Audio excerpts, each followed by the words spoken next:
Good afternoon, everybody. Welcome back to our daily briefing. I want to start by just acknowledging how the residents of Providence and the students and campus community at Brown are still feeling restless and eager for an arrest, and we understand and share that feeling. We are also eager for an arrest. The investigation is well underway, and we'll hear an update in just a second from Colonel Perez and Attorney General Nerona.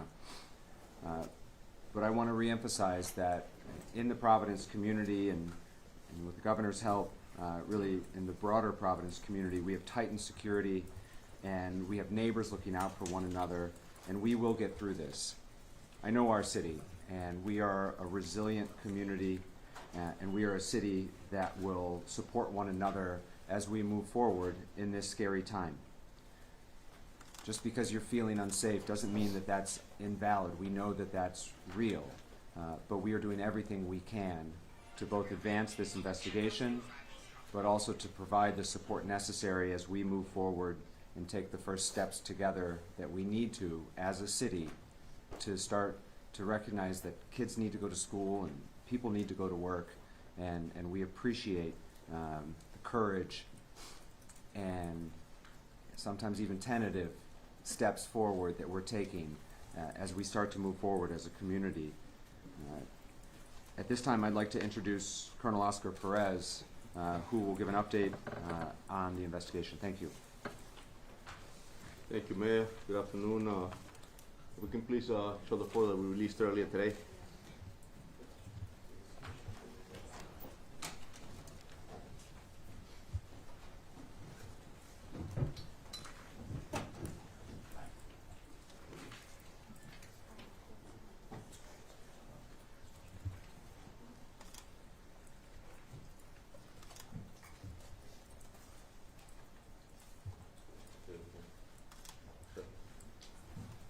So we have released this enhanced photo earlier today, and I want to be clear that this is a person that we would like to speak with.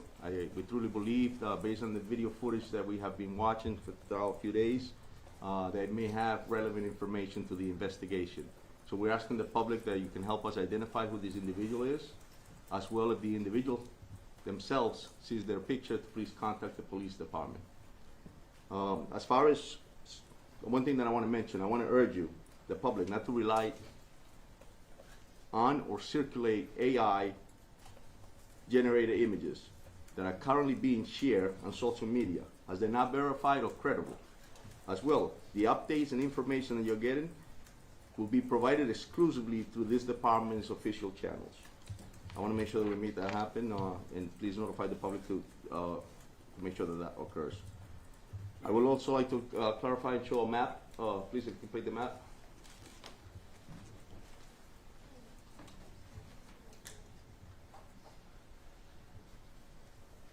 So the map here that you see is actually a map of the area that we have been intensively walking on those streets, canvassing the area. So as you see the blue image, yesterday I mentioned that we need the public's assistance to check their camera assistance or any sort of video that you may have that could be helpful to us, that you, as you're watching it or as you're reviewing it, you feel there may be something that we can use, please notify us. And if you need any help with that, viewing those videos, please also call us. We can come over and help you. The green area, that's color, that's when we have confirmed where the subject was prior to the shooting. The red areas, we have also confirmed that that's the immediate area where he left after the shooting. And so this is the map that actually we have so far. We've walked it all. We're still actively investigating, and we're still actively having agents, Providence police officers, members of the state police. There's about 9 federal agencies that are assisting us with this investigation, adding the state police as well as the Providence police and other municipalities. Again, I would like to reiterate, if you have any tips, please call the 272-3121 or the FBI link at fbi.gov/Brown University shooting. Thank you. Attorney General Peter Nerona for an update. Okay. Thank you, General.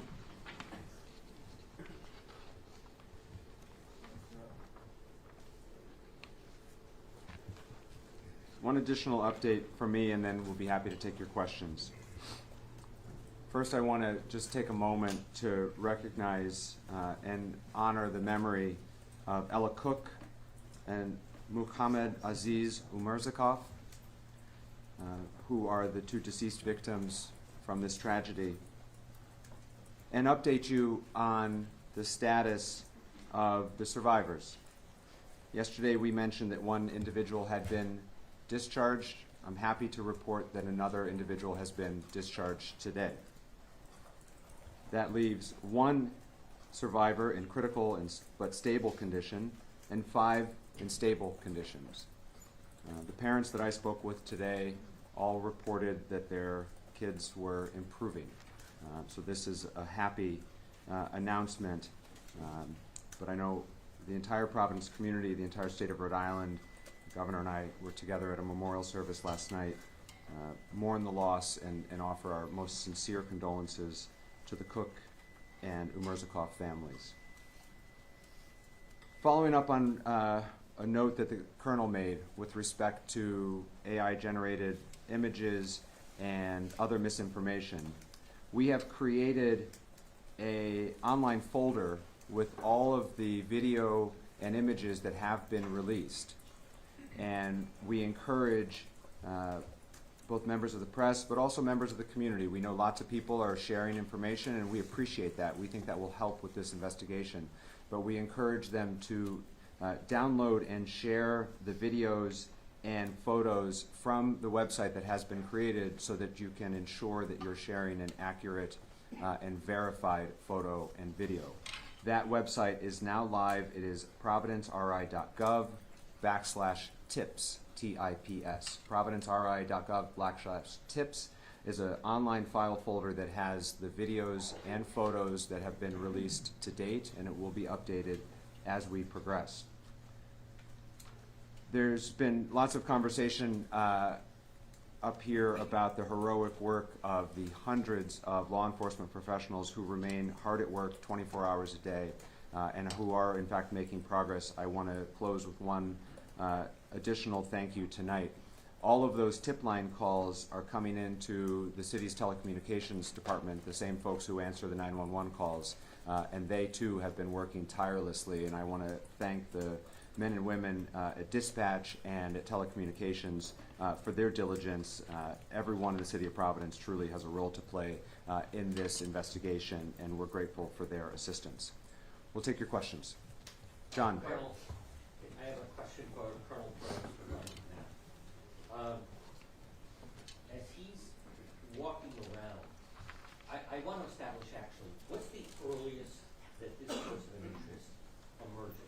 I believe you had said Saturday morning at 10:30, but then someone else said maybe 12 days earlier. And I recognize that it fluctuates and this is evolving.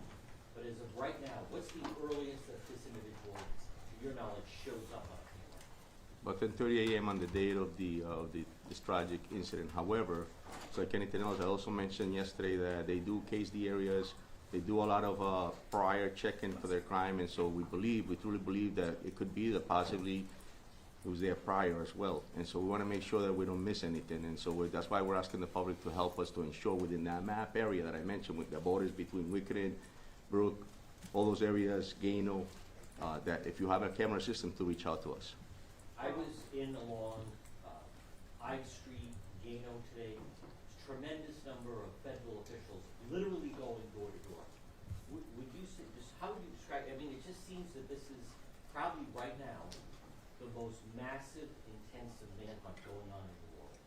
I think I agree with you on that, John, and definitely commend the men and women, obviously, and all our federal partners. It's a lot of work, and it's intense, as you stated. It takes a lot to be able to knock on doors, see videos. There's terabytes of videos that you have to look, and I mentioned it yesterday. We're looking for a moment that takes almost less than a second. And if you miss it, you're missing something that could be critical and important for us to use. And so, yes, it's definitely an intense, and I believe that it's probably the most intense investigation going on right now in this nation. Colonel, the second person that you want to talk to, can you drill down at all on any interactions that you believe you may have had with the main person of interest? Do you believe he talked to him? How close was he to him? Any interactions? What can you tell me? So yeah, we have video footage of that determines to us and the detectives that can tell that this person was in the vicinity where the subject of interest was that we wanted that we actually have an interest on. Close enough that we feel that we need to speak with them to find out because videos don't speak. If you think about it, I wish the video could speak, and then I'll have the answers that we need to, so that we can continue on this investigation. So we're trying to find out exactly what it is, and that's why we need to speak with them. Please. Does this person, this new individual, have anything to do with why the person of interest was seen running in the surveillance footage? Again, I wish the videos could speak. We're trying to get those answers. And have you found any items of interest during your search, specifically clothing? Nothing as we speak, no. Up front here. Who among law enforcement or other first responders was first on the scene that day, and who came next? So Brown University was on scene, and then immediately the Providence Police Department within minutes was there. Back there. Green They jacket. previously released a video from 216 on the day of the shooting, where we see the person of interest come into contact or near another person. Is that the moment that you think this new person and the person of interest might have come close? That's correct. It's around the area of Benevolent and Cook. So behind the Rhode Island Historical Society, that corner of George and Right near that area, correct. And you had some searches going on in North Attleboro today. Is that connected at all to this case? I can confirm we're all over the place. If a tip comes in and he needs us to go down to Connecticut, we're going down to Connecticut. If a tip comes in and tells us that we got to go to Boston, we're going to Boston. Right there. Is The it green possi- jacket. Go ahead. Is it possible that the second person could become a person of interest? All we know is that that person was in the vicinity of the subject that we have an interest on, and we want to speak with them. Listen, En go ahead. español, si nos puede contar, José Pérez, esta persona, una persona que busca identificar esa interacción, en qué área sucedió y qué pide de la comunidad. Yes, so pretty much the question is just, we can explain in Spanish exactly why we're looking for this individual, why do we want to speak with them. So, esta persona verdaderamente es alguien que nosotros tenemos un interés de hablar con ellos porque estaba en la área inmediata donde este individuo estaba. Entonces queremos saber más de por qué estaba ahí para explicar la razón y qué interacción hubo. ¿Tienen algún indicativo de que la persona que cometió el tiroteo actuó sola o actuó con alguien más? Eso es lo que estamos investigando. My question is, have you found any DNA evidence from the crime scene or the area that you believe might belong to the shooter? So we have found a lot of evidence that we need to, and we use and utilize it to hopefully guide us in the right direction in order to identify the individual that we're looking for. Any of that been DNA evidence? This actual physical evidence, there's DNA evidence, there's a lot of evidence that we're collecting to ensure that we can find the answer. Pat. I have a question for Attorney General Narano. My understanding from your conversations over the last few days is that the Attorney General's office is taking the lead in terms of doing the investigation. My question is, what's the relationship between the Attorney General's office and the Rhode Island State Police, who we haven't heard much from over the last few days, in terms of who's doing what and what type of time commitment? I do have a follow-up. Yeah, I wouldn't say that we're leading it. I think that we are working closely with our law enforcement investigators. So you divide, I think you can divide, in a case like this, the people involved into two groups. So there are at least five prosecutors that have been here since Saturday night. I've been here for a fair chunk of it myself, particularly after hours back at the office. But what those prosecutors are doing, Pat, is asking questions, helping to narrow and inform factual inquiries. Certainly when there's a question, all right, do we have enough to get a search warrant for a house or a car or a buckle swab from a person of interest? They're informing that. So in any complex investigation, both federally and stateside, prosecutors are embedded with the investigative team, and we bring our own heads to the investigation because we have been involved in writing search warrant affidavits and arrest warrant affidavits and wiretaps for years. And the Rhode Island State Police, what kind of role have they played in terms of investigating? And I still have a quick Yeah, the Colonel can answer that, but before you do, Colonel, I just want to make sure that I answer it as well. One of the images that I have most keenly in my mind from a couple nights ago is a state police lieutenant or Derek Melfi talking to John Permiano of the Providence Police, talking to Colin Woods of the FBI and identifying a certain piece of video evidence that's important to this investigation. And that's how intertwined and cohesive it is, while prosecutors look on and engage at the same time. So I addressed this question a couple of days ago. So this is a very collaborative effort between all of law enforcement, between the Providence Police, the state police, all of our federal partners. We will continue to develop leads and follow that with the evidence that comes along with that until this perpetrator is apprehended. Thank you. I have one quick follow-up. The gentleman from Brown University. Can you say for the record and with complete certainty that every bit of digital mass surveillance, whatever type of evidence is collected by the infrastructure of Brown University has been turned over to the Providence Police Department as well as the Attorney General's office? Is the Brown University withholding anything for the record? For the record, we are cooperating 100% with law enforcement. We are turning over everything we have to assist in this And investigation. you have a map, and they are fully aware of whatever surveillance is being taken. All materials are being provided to law enforcement. Tom? Thank you very much. Regarding the new person of interest video, who may have had contact with the primary person? Does law enforcement not have the capability to identify and find someone when you have like full face recognition without exposing them to public scrutiny? Yeah, definitely. I mean, it's something where you have to investigate. If you don't know who the person is, it's very difficult, and especially if the image is blurred, it's very difficult to identify him. And so if we had that availability to be able to identify him without the assistance of the public, we would. So at this point, we do not, and that's why we're putting it out to the public to assist us in identifying who this person is. And then with this person of interest that you're looking at today, or the subject that you released today, are we sure it's a man? I know it was brought up in the question before, it could be a man, but are we 100% sure it's a man, or could it be a woman as well? It's a person that we would like to at least speak with. But, you know, there's no giving a gender at this time? No, there isn't. Colonel, there's a black Patrick. satchel that the main person of interest was carrying. In some images, he is seen with it, some images he is seen without it. Have you recovered that black satchel? Do you know if can you tell us whether he was wearing that, strapped over his shoulder? Yes. Was he wearing it before the shooting, after the shooting? He's wearing it at times, definitely on and off, and I think I addressed that yesterday. Obviously, that we see him in the video with it, and then at times we don't see him, just like you stated. So we're assuming that he actually hid it under the coat that he was wearing, but we don't have it, no. Patrick? For Colonel Perez, Yes. the map that you showed, it looks like the perimeter has moved south into the Fox Point area from the immediate places where we've seen video footage. Can you tell me why the level of interest has moved south of the shooting site and into the Fox Point area? Is there new video footage? Is there additional evidence that points towards that area? I mean, the investigation is intensive, so we're following his path. And he's getting us, the last place we saw him was right at Ives near Pittman. And so that's sort of south, and we're going to continue to check, but that's the last place that we saw him. That's why we moved south, and we may continue to move. It all depends. We want to see as far as we can, how far we can go to identify him. Are there any other sightings or anything else down by, I mean, that you've extended all the way to like Wickenden, where we don't have any?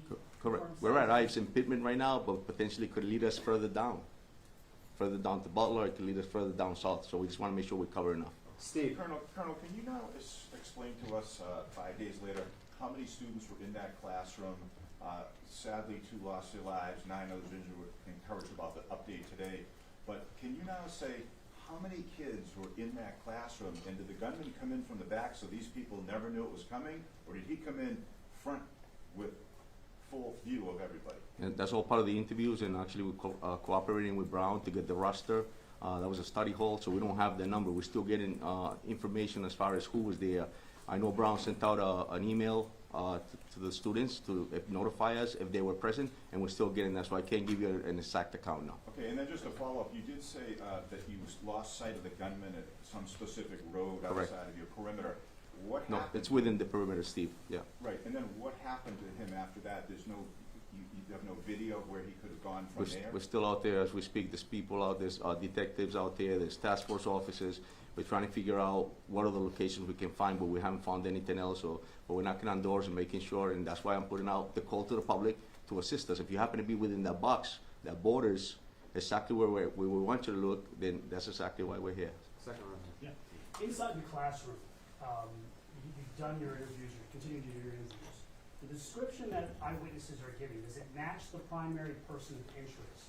And what can you say more about the weapon? We know that the TA said that he saw a gun that was so big and so long. Is it possible at this point that the gunman had multiple weapons? Can you square that for us? Yeah, there's definitely, the interviews are definitely telling us that that's the description that we have. And yes, they're describing the weapon. Some people obviously can think it was chaos. And so we're definitely getting some info as far as what the weapon looked like and exactly what was going on in that room. So we don't think there's multiple weapons? No, just that individual. I just want to jump in here too, because you know, you mentioned a long gun. We are not in a position to say, unless the chief, you want to square it, whether this was a long gun or not. I think that there's been an account from the TA. There are multiple accounts about multiple things, including how this gunman approached the victims. Those are not details that advance the investigation. Why not? They don't advance the investigation because as we interview witnesses, we don't want them to learn facts from these press conferences. We want them to relay the facts that they have in their heads, including a person of interest. So we don't want a person of interest to shape what they're telling us based on what we know as expressed to you about those kinds of details, sir, that you asked. So we're being careful about the facts that we're sharing for that reason, so that when we talk to witnesses, what we're getting is their factual recitation. And as you might imagine, in a situation where there is chaos, and look, people are ducking for cover as well they should have, you are going to get different accounts, and part of what's going on now is reconciling those accounts. And I don't know, Chief, if you want to weigh in more about the weapon, but I don't want anyone to leave this room thinking that this weapon was a long gun, because that would be a misperception from what I know. Alex. In the video released yesterday, it appears that the person of interest is going by a police cruiser that has its lights on. Does that mean that the dash cam in that cruiser was on and activated, and have police been able to recover anything useful from that video? So that was a brown police cruiser, and I'm not sure if they have body cameras in their cruisers. I don't think they do. Dash cam. Yes. No.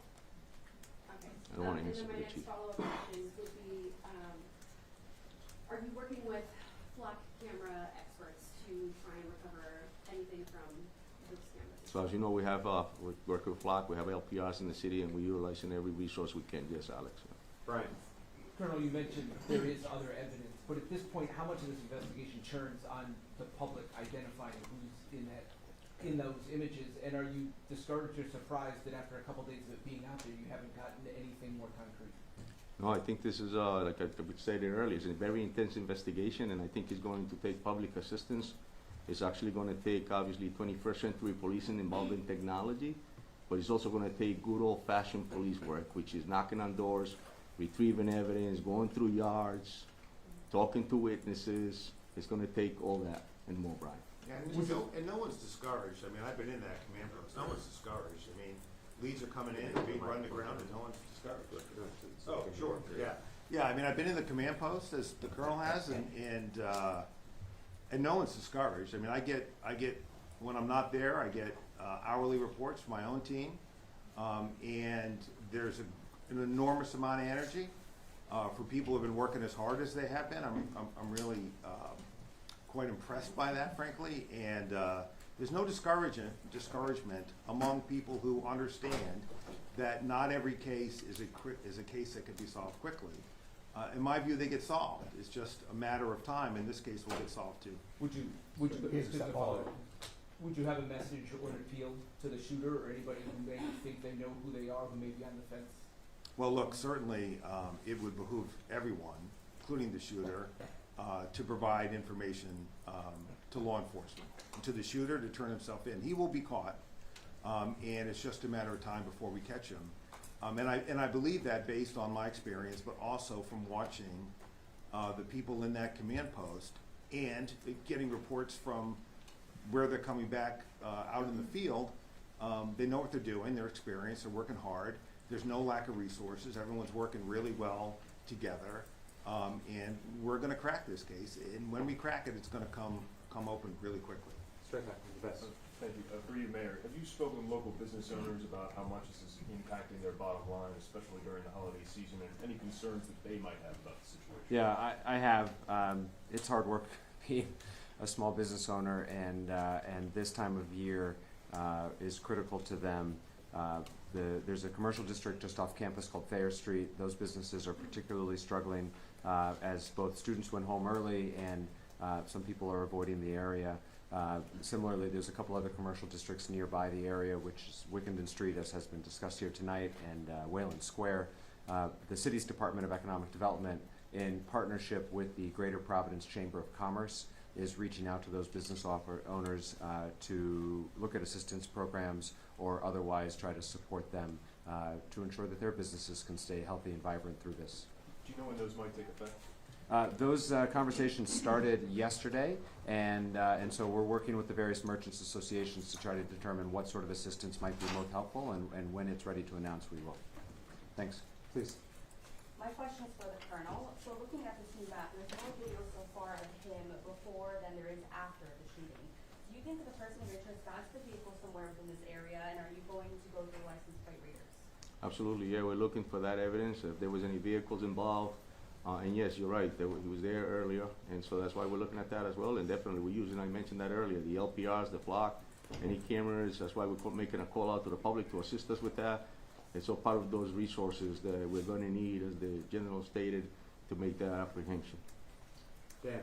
I have a question and a follow-up first to the Attorney General. Attorney General Dan Janik, NBC 10. You had said the other day that you released the person of interest because the DNA didn't match, which would assume that there was DNA of the person of interest in that room.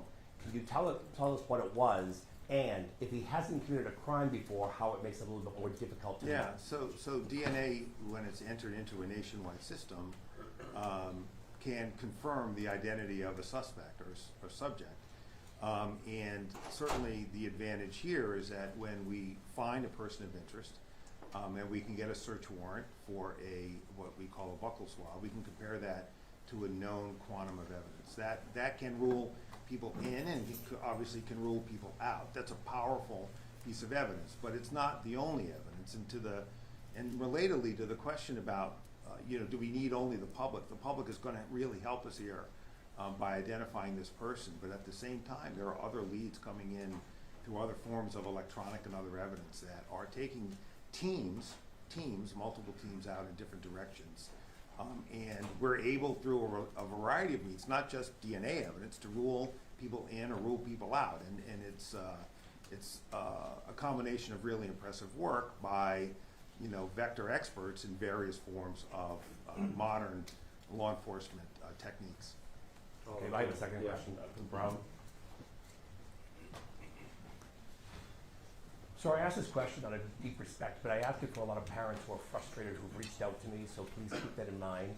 And they want to know how a school with a $9 billion endowment does not have cameras on one of the older buildings at the edge of the campus where this happened. Not even in the front door, who's coming and going.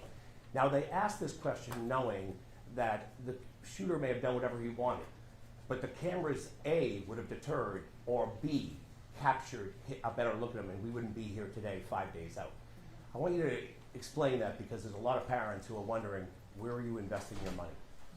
Yeah, I appreciate that question, and I want to reiterate, as our president did, that supporting our students and communicating to the parents, to our community about our support is of utmost importance.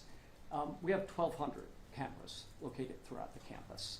We don't publish the locations of cameras. That would give a map to somebody to evade detection on the cameras. So that would be counterproductive to do that. There are cameras in this building, and as I answered the previous question, we have turned over all evidence that we are holding at Brown to law enforcement and are cooperating fully with them. So you're saying that there's a camera, you're saying there's cameras in the building. I was told yesterday there wasn't cameras in the building. The Attorney General said, old building, no cameras, attached to a new building with cameras. I believe he said that there were 2 different phases of the building that might have 2 different levels of technology. Again, all video imagery has been turned over to law enforcement. Okay, that doesn't make sense to a lot of Amanda. people, just want to say that. Okay, I have a question for the chief and a question for the FBI. Hey, chief. Yes, how you doing, Amanda?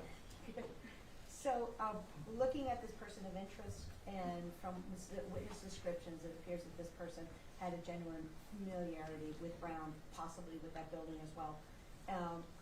Have you, in questioning people, have you questioned and eliminated any Brown employees, current, former, disgruntled, facing discipline, any type of complaints? Yeah, at this point, it's unknown to us. I think that the investigation is on, but it's unknown to us where this person works. It's unknown to us if he was an affiliate of Brown. That's all unknown to us. All we have is the image that we've been releasing and informed you all about it. And so we're hoping to get those answers eventually, who that person is or what their background is. Okay, and a question, follow-up for the FBI, please. Oh, sorry. Yes. I understand that the FBI has doing tower dumps of cell phone data, and I'm not sure if this is also happening, but if you're also checking the MAC addresses of any phones related to any of the Wi-Fi at residences or at Brown University as well. If so, how long does it take to get that information? Have you really even received any preliminary information that is helping you narrow down any potential persons of interest? I will say that I don't want to get into the specifics of the techniques that we use investigatively, but I will say that we are using every resource that we have to find this subject and bring him to justice. But when it comes to cell phone data, how long does it take to get that information? Will you be getting weeks, months? I will say that it varies as it relates to getting that type of data. I will say that everything that we're doing is getting expedited based on the gravity of what has happened here at Brown University. Have you recovered any physical evidence during these recent searches, and possibly including a gun magazine? So we have done extensive searches both inside the location as well as outside. Yes, we have seized and found physical evidence. And does that include a gun magazine? We have found physical evidence. Can you say where? I'm not going to was confirm. I'm sorry? Colonel, for the past couple of days, we have zeroed in on this particular person of interest. Can you kind of help remind us about why you believe this is someone who possibly could be either the shooter or a suspect? You've been very careful not to say a suspect. You've said a person of interest, but this is the only video. Can you help remind us about why you believe this is the person, not looking for other? Yeah, we have enough evidence, I think, that's taken us to that level to identify this individual as someone who was there immediately after, before, case in the area. There's enough for us to believe that's definitely a subject of interest based on descriptions, based on statements, and so that's the reason we're calling him a subject of interest, just to ensure that we have enough and to identify him to be able to take the next step. And a quick follow-up, you were very clear not to use gender with the person in proximity to the person of interest, but you have been using male pronouns, describing this person as a man. For this particular person of interest, we can say for sure you believe that we are looking for a man for the person of interest? Correct.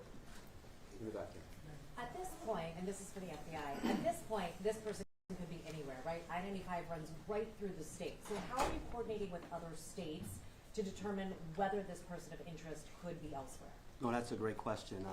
Through all of our field offices, we have 56 field offices throughout the United States as well as legats abroad. And so the information that we have, once it goes into our data systems, we are sharing that information real time with all of our FBI field offices and the partners as well. And so that is a way in which we're making sure that whether that subject has left the state or even left the country, that we are using that full reach of the federal arm to track that individual down. And a follow-up real quick for one of you. I understand that Brown has 1,200 cameras.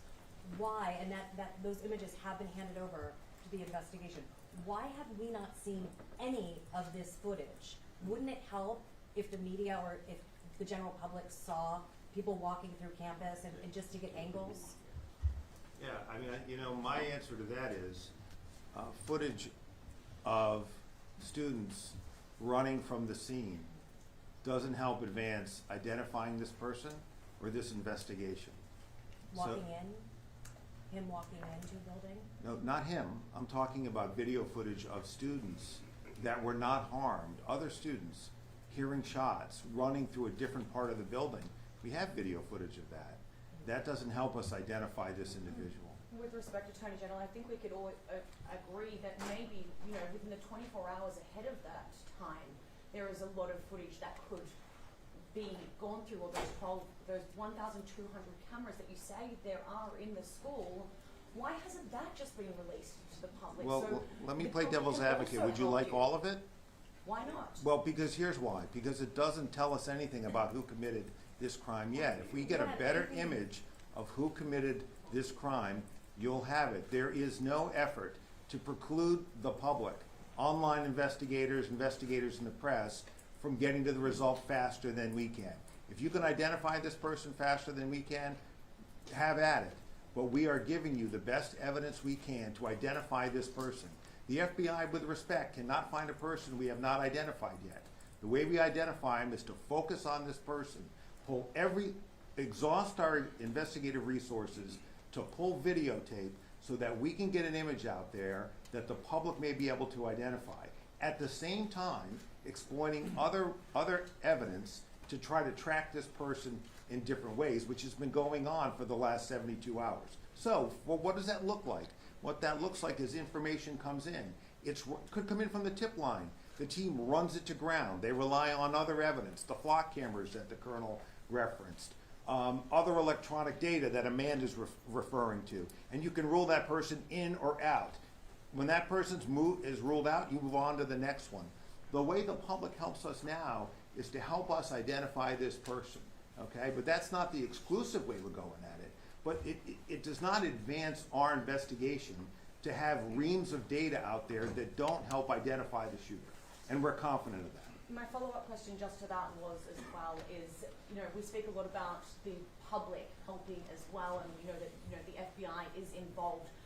But 5 days is a person can get very far in 5 days. What other state police departments are helping you with this, and do you have any indication how far this person may have gotten in this time?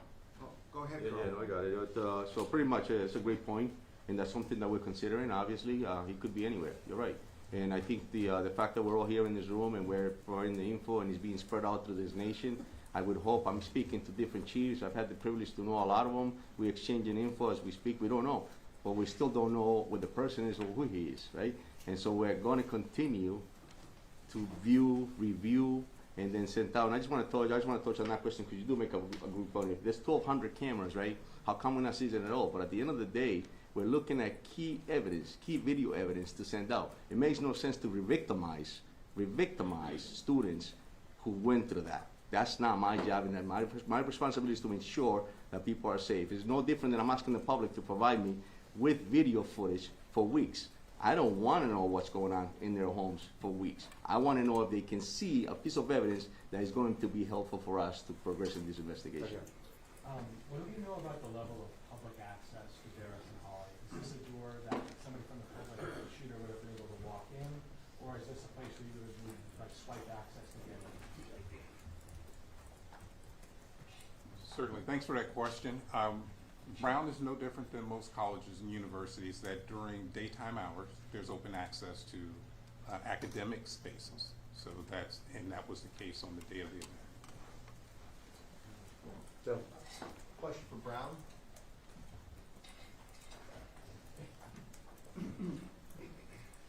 There are some buildings on campus that have what may be private or non-police security guards posted at the front entrance.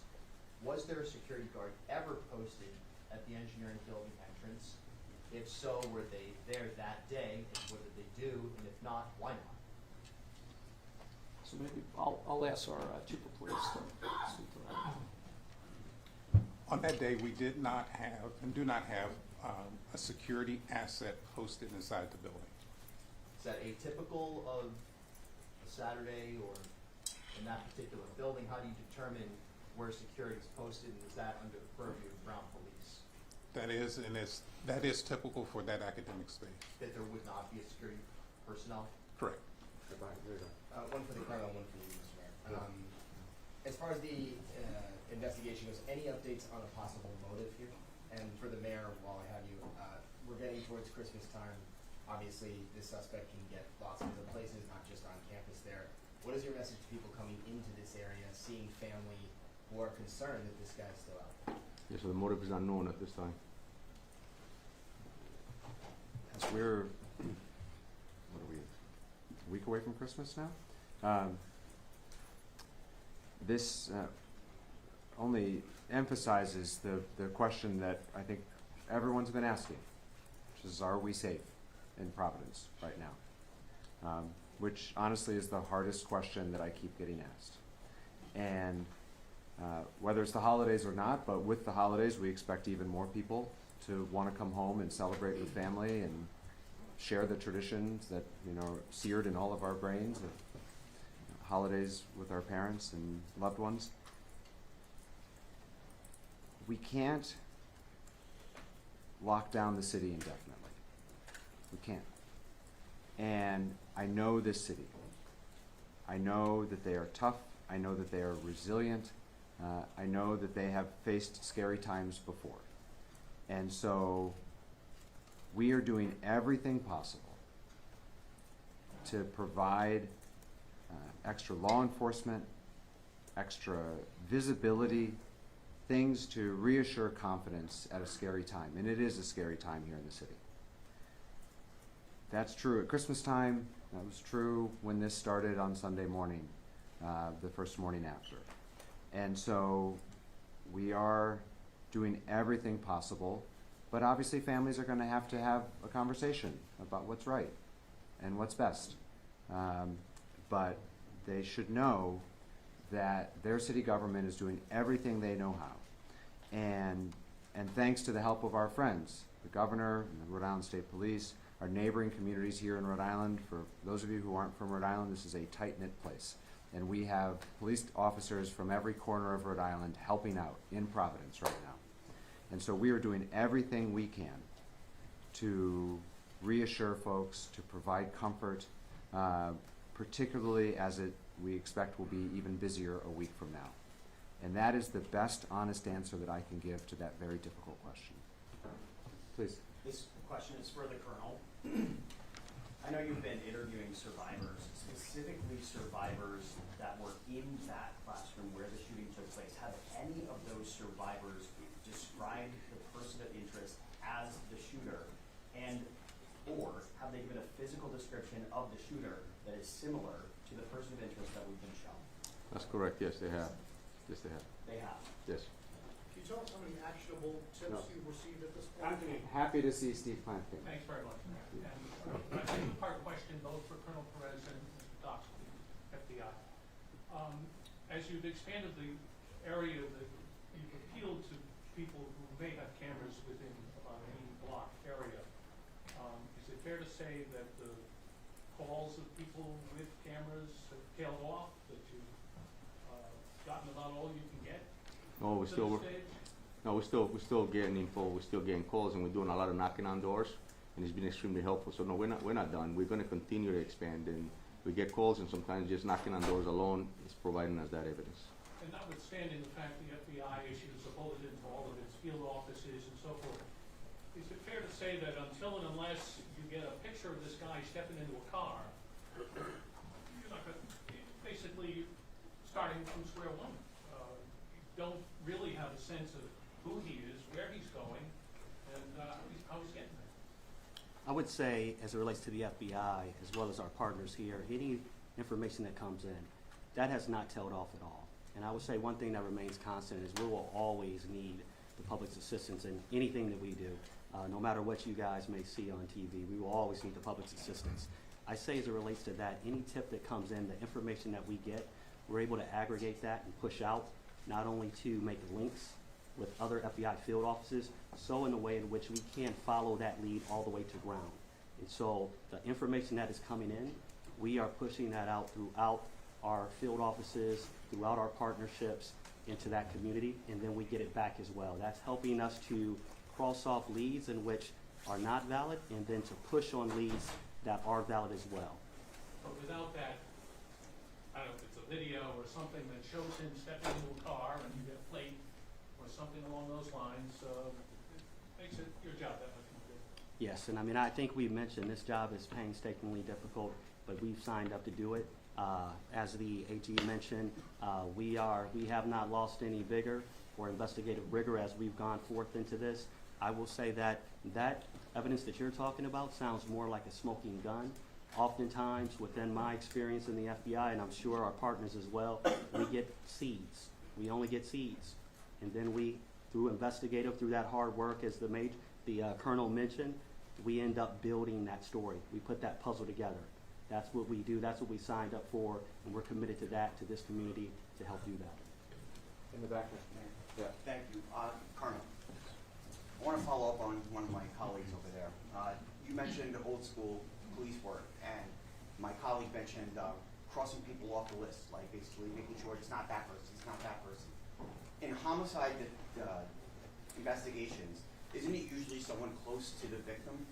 And if so, and the person also seemed to know Brown somewhat, have you knocked off every single person from Brown? When I say knocked off, meaning they didn't do it, they didn't do it, they didn't do it, from staff to students.